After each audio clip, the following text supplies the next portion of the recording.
Hi, everyone. Welcome to this last session before we go into the awards and the other raffle and fun prizes section of the conference.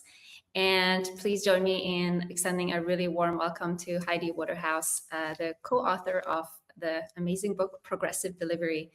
Hi, Heidi. Thank you for joining us today. Hi, it's great to be here. So I read this book a couple of months ago, and it was one of the best books that I read in probably about a year. And I wrote a blog post about it on the Unleashed blog, and that's how we connected, and that's why we're here today. So actually, I read recently that the book also won the 2025 DevOps Dozen Best DevOps Book of the Year. Is that right? Congratulations. Yeah, we're very proud. Yeah. So for those people in the audience who haven't yet read the book, could you just give us a really, I know it's a hard question, but a quick rundown on like what the book is about? Sure. So this book is about, it's called Progressive Delivery, and it's about getting the right thing to the right people at the right time. And the people who worked on it are all deeply embedded in the DevOps world, but we felt like there was a loop missing. So when we talk about developer and operations and deploying into the world, we're leaving out a really essential part of the software development lifecycle, which is user adoption. And user adoption needs to not just be something that does or does not happen depending on the will of the gods. It needs to be something that we're paying attention to and getting feedback from. So in a world of especially SaaS software, we have a lot of ways to get feedback. Like if you know anything about how browsers work, you know how much data is making it back to the people who are on a web page. What if we were using that data to inform us about how our product was working, how our choices were affecting other people, and whether they were actually using them? And so progressive delivery is about really including the user in the feedback loop of our software development lifecycle. And who would you say that this book is for, or who did you write it for? We wrote this for people on software teams. I think that there is maybe not a whole nother book, but there's a next book that's like, what we mean doesn't just apply to software teams. It applies to support teams, it applies to marketing teams, it applies to pretty much everyone who touches software. But for the original concept, it seemed best to us to really focus on like, how do you make software that is a tool that people use and give feedback on? Very nice. By the way, if you're looking for the book, I've uploaded all of the links and resources in the resources tab, so you can check that out. And whilst I'm chatting with Heidi, if you have any questions, then please put them in the Q&A tab, and we'll get to those as well. So one of my, I guess you just mentioned the user adoption piece. And one of the concepts that you start the book off with is this idea that deployment and release and adoption often are treated as quote unquote the same thing, but they shouldn't be. And I think we've been getting better and better at separating deployment from release, but the adoption piece I feel like is still really hard. Do you have any tips for those teams who are maybe struggling with that last part? Yeah, I thought it was really cool. I watched Matea's talk about like the difference between deployment and release. I'm like, yes, I've been saying. I was really excited to see somebody else say it. So the adoption thing is a really interesting problem because we aren't really rewarded based on how people use our software. That's not a thing that appears in our metrics. And what you measure is what you get. Like the measurement changes the behavior. So I think that if we want people to adopt our software, we not only have to make the right software, but we have to make it useful and relevant to them in the moment they need it. I really love that this session title had the word badass in it because there's a Kathy Sierra book called Badass, Making Users Awesome, that influenced a ton of my thinking. It's really just formative in how I think about user interaction because she says nobody wakes up in the morning wanting to use software. We don't. We want to do something with the software. We want to make something. We want to do our banking. We want to, figure out which bus we're taking. Like all of that is software, but it's not that we want to use software. We want to do the thing that software enables. And when you flip that 90 degrees, I feel like you get a much better idea of how to start measuring the effect of software. Can people do the thing that they wanted to do? Can they find their bus? Can they deposit a check by, phone? What is it that they're trying to do? And that takes us all the way back to like the OG Agile book. I actually just went and bought a copy of Extreme Programming Explained because somehow in the last, 30 years, I lost my copy. And that idea of a user story is like, as a user, I want to. We've kind of lost touch with that. Yeah. And we need to bring it back and make that a metric so that we can measure on it. I guess on the flip side of that, what you also talk about in the book is this idea of a technological jerk, where change is happening so fast and so unexpected, and it just like pulls you into, it forces you to do things that you don't want to do. Can you talk a little bit about where that idea came from? So one of the things that I say when people ask how do I write talks or books is like, I always start out angry. I'm annoyed or mad about something. I'm like, why is this? And the book starts out that way. It's like, your parents call you at 8:00 at night because their banking app has changed and they don't log into it very often because they don't need to. All their bills are on auto pay. And now they're like, am I being phished? Is this really it? If I go through the Consumer Reports site, is this authentic? And the problem is that they haven't logged in 2 months and the interface is updated 3 times. It doesn't look anything like they're used to. That's a jerk when you feel like the software is moving fast without your permission. In physics, a jerk is acceleration plus 1 degree of movement. And our physics guy explains this better. But I think of it as when you're on a train, you're braced against the steady motion, but you still sort of fall into people if the train accelerates or stops suddenly, because that acceleration has changed.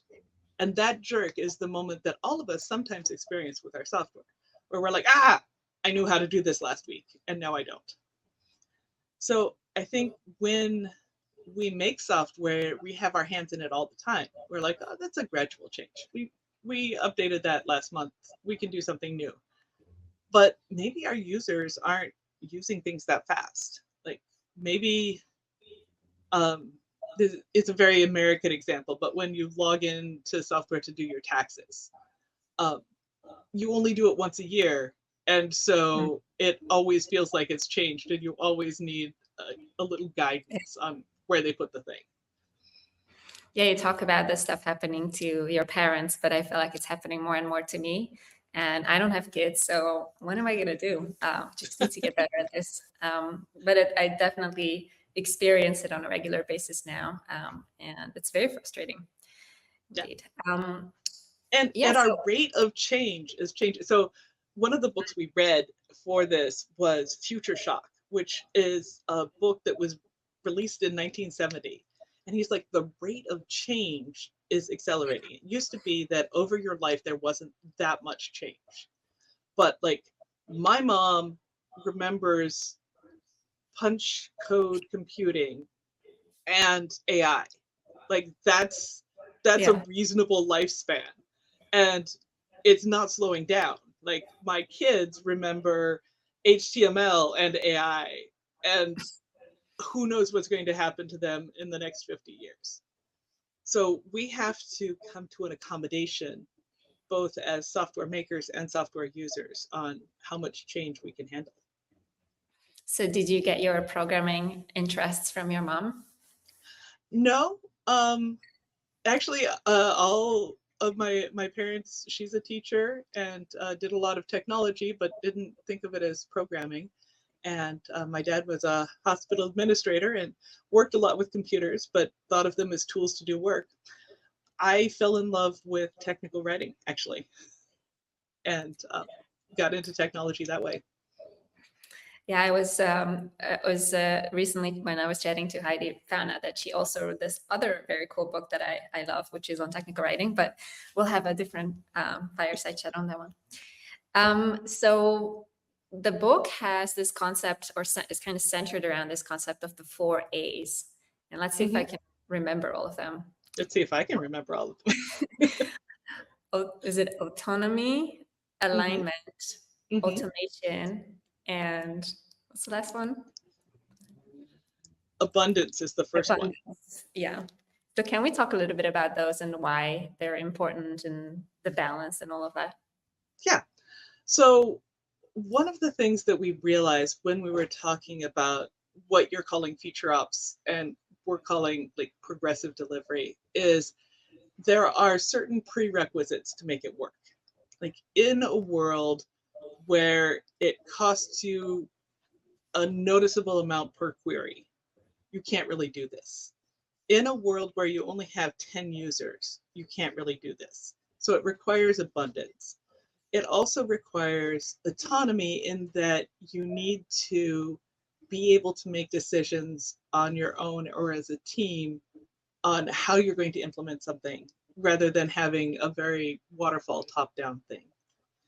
Alignment is you all have to know what you're trying to do. So that's sort of the user story. And it's sort of the organizational structure. Like this works a lot better in a Westrum generative kind of structure than it does in, well, nothing works in the bad Westrum structures. And then we have to have automation because that's what allows us to get the speed. So when I started in software, we were still cutting releases. Like I was at Microsoft when we cut Longhorn, which was Server 2008. Wow. And there was a Gold Master, there was a CD, several CDs. But it was like a moment in time which was fixed. And that's not how software feels for most people anymore. Even if we have a release, like you just released, what was it, 8 is your new feature or your new release? So like you have a bundle of things that are released in 8, but honestly, you could have released it today, you could have released it, 4 weeks ago. That it doesn't matter because you don't have to have like a CD printing schedule. Yeah. And so we have to think about how we automate. That's a long way to say, like, I remember when we did manual releases, and that's not the way most people are operating anymore. I remember the 10 releases a day talk. Like that's definitely within my career, and I'm like, 10 releases a day, that's insane. You'd have somebody who was just doing nothing but releases. No, they have automation that makes it possible to do that many releases, and they have a setup that made it so that you could never release something that wasn't ready. Which one do you think is the hardest one to get right? I feel like maybe autonomy is often the one we struggle with. I think alignment is actually the one we struggle with. Alignment? Yeah, because people are well-intentioned and they think they are doing the right thing and they don't check in with everybody else.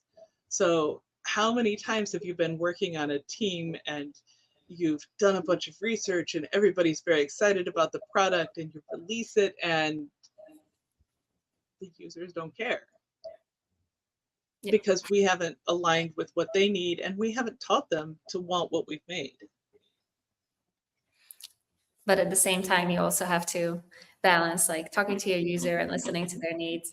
But then you can't really build custom solutions for everybody. So you need to align. And everybody would want a faster horse. Yeah. Exactly. One thing that I loved in the book was this quote that you need to make it safer to be autonomous. And you can't take away the power to screw things up or that you shouldn't take away the power to screw things up because that's also often the power to make something better. Right. Yeah. So when you think about it, the time somebody in customer support has helped you, like you've screwed something up and you need to return it, they have the ability to say yes or no. And that ability is what makes them helpful to you. In the same way, when we're making software, we have to have the ability to change things for the better. But that power necessarily involves being able to change things for the worse. One of the things that I'm really excited about in the world of feature flagging is starting to be able to predict how many people you're going to affect with a change. Like, we can guess at blast radius right now, but what if we can send out a ping that says, this is the context for the flag. How many people are going to be affected by it? I would like to know that, because that gives me a lot of information on how risky the change is. Like, if this is, as I think, a 1% change, okay. If it's a 1% change, but it's 1% of all of my, most important customers, as opposed to 1% of all of my customers, I want to know that. And so I think being able to predict change blast radius, blast radius is such a negative way of thinking about it, but like predict flag effect. Yeah. I think that's a really exciting thing. Yeah, and also, being able to turn things off instantly if you need to, or having your production environment protected, so you're not like the only one that the responsibility lays on, but you at least have like another colleague or someone who's like looked at the change you're about to release is very important. I think at a small company at Unleash, we definitely I feel like I can be very autonomous, but I can imagine at larger companies, it's difficult to potentially create leadership buy-in around providing more autonomy to individual developers. Have you seen that before, or do you have any tips for how to create that environment? So one of the things that I think is exciting about AI is that it makes your bets less expensive to make. Like, I'm not going to sink 2 weeks into trying something out. I'm like, hey, I spent half a day on this. What do you think? That gives you a positive feedback loop for, is it possible to do this? And it's not so expensive to try and experiment. I think when you're on a team in a large organization, you have to find out what they're scared of, and work around that. It's almost never an irrational fear. Like, there are rules that exist that feel like they're squeezing Jello, right? Like, how tight can you hold on to Jello? They exist because of previous trauma. Like, organizational trauma is what causes rules, and that's good and bad, because we need some structure around, like, just don't yeet things into production, because we have trauma around that breaking things. But we also need a little give in, how long has this rule been here? Like, what is the change management board doing? Are they slowing things down unnecessarily, or is it necessarily? Okay, what risk are they trying to mitigate? And is the thing that I'm trying to get through applicable to that risk? So if you say, okay, the change management board is here so that we never again have another incident like that thing that happened in December, because that was real bad. Okay, how can you put guardrails around the thing that happened in December so that you can start releasing more autonomously? Because then the change management board can back off and be like, okay, I trust these guardrails. They're going to keep that from happening again. That's very cool. Yeah, I think we strive for providing a lot of these guardrails built into the platform, even though even to an extent where you can automate a lot of this as well, which then brings in the other A. So you define what things are you care about, and then you set them up as metrics, and then it should automatically pause if things aren't going the way you plan them to go. But I think that there's another level that we could get to, where we're tying into our observability and saying, okay, look, we are getting weird reactions that aren't something that we're looking for in our feature flag platform, but we're getting latency. I don't know why we're getting latency, but let's pause the rollout. Yeah, exactly.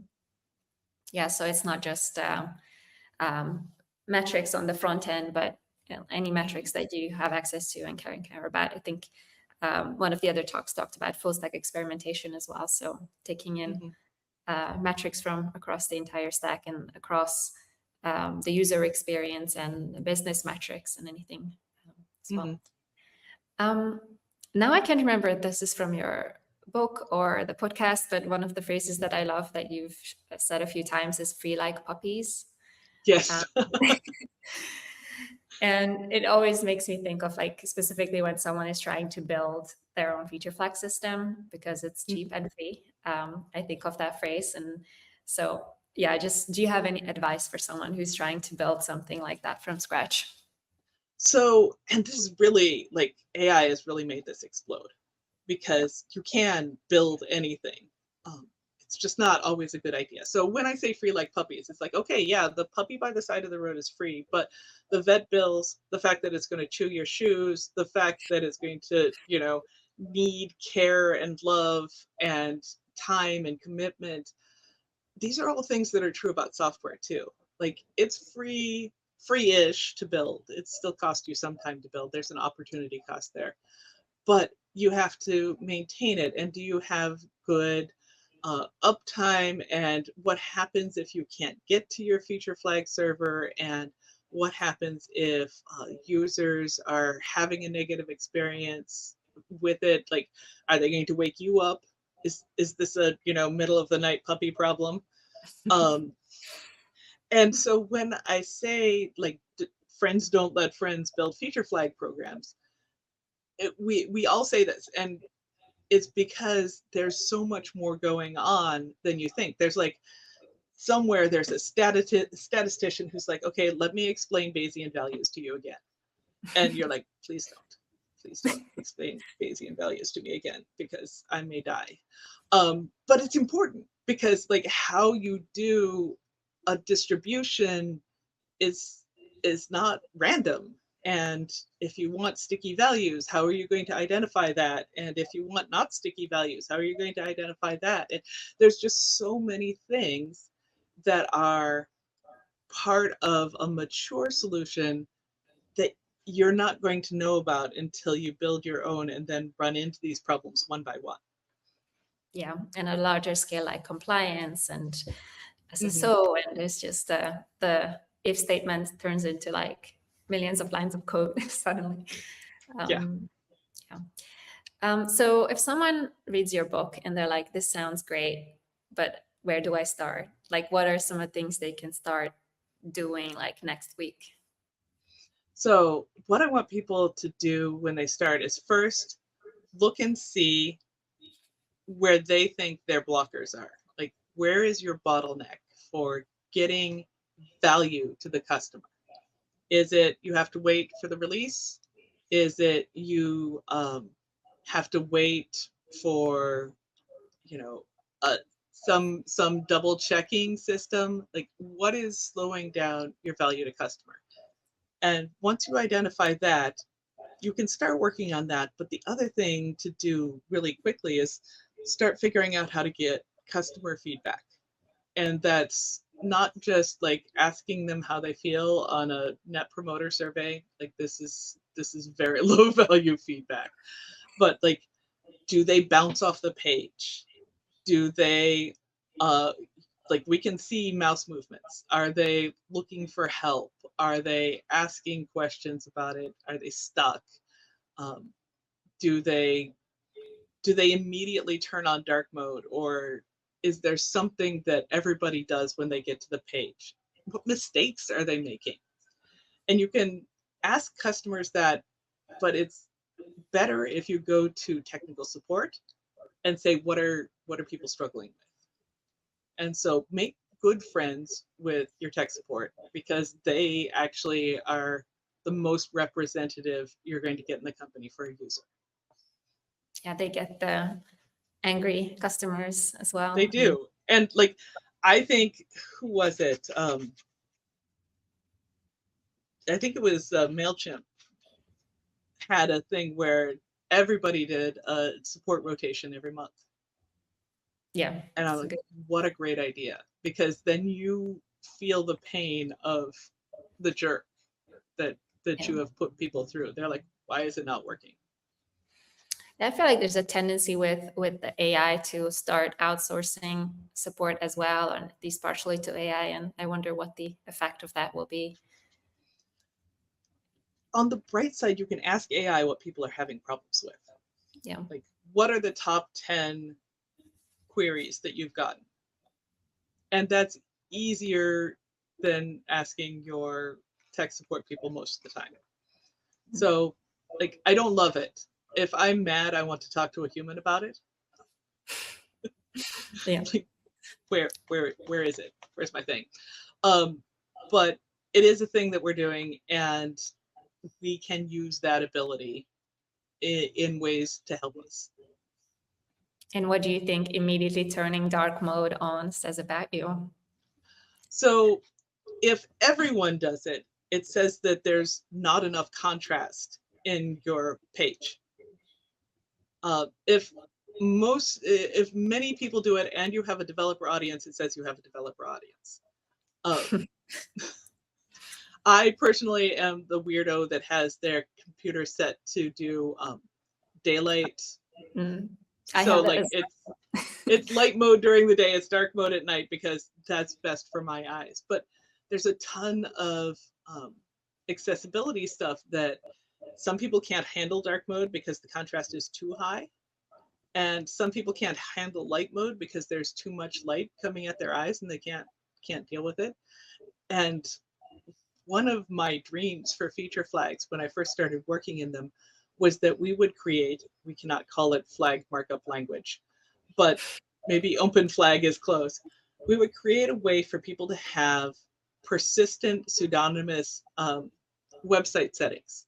So if oh, you want larger fonts, it would follow you around the web and everybody would respect that, right? that is really It's an cool. accessibility thing. It would be so cool because there are conflicting accessibility needs. Yeah, I'm also in the same camp as you, like the mostly light mode, and if I work it late, then it's dark mode. And I don't work in person a lot these days, but when I do, and my other colleagues are coming around, they're like, "What is wrong with you? Like having light mode on? Just don't understand." Mm-hmm. Anyway, yeah, we need to wrap up in about 3 minutes. So I just wanted to hear a little bit more about what's next for you. Are there any more books planned or anything around where people can find you and listen to you and that stuff? We're recording the podcast, the Third Loop podcast, pretty actively. I think we're setting up calls with a couple of really cool people. I think we're going to talk to Charity Majors. I think we're going to talk to Kat Hicks, who has a new book coming out I'm super excited about. And I just started at Octopus Deploy a few months ago, so I hope to be hitting the conference circuit pretty soon to talk about separating deployment from release and why we need to be thinking about release as value to customer, not chunk of software. Any conferences or events that you will be at this year? I'll be at PlatformCon on Thursday. And I think I'll be at KubeCon, but nobody can find anybody at KubeCon. So we'll see. I'm still figuring out my schedule. Alex from our team is also going to be at PlatformCon. So if any of you are, this is in where is it? New York, yeah. So if any of you are in town, come say hi to Heidi or Alex. And anything else from you, Heidi, or shall we wrap up? No, I just want to really remind people to buy my book and that the way people feel about your software is not just the software you make, it's how you give it to them. And it's worth doing a little thinking about how to do that. Yes. And the links are in the resources, which is the last little icon with the document icon in the tab. And you also find the link to the podcast. And with that, we can wrap up and head over to the awards section of today. Thank you so much. Thank you. Bye. Bye.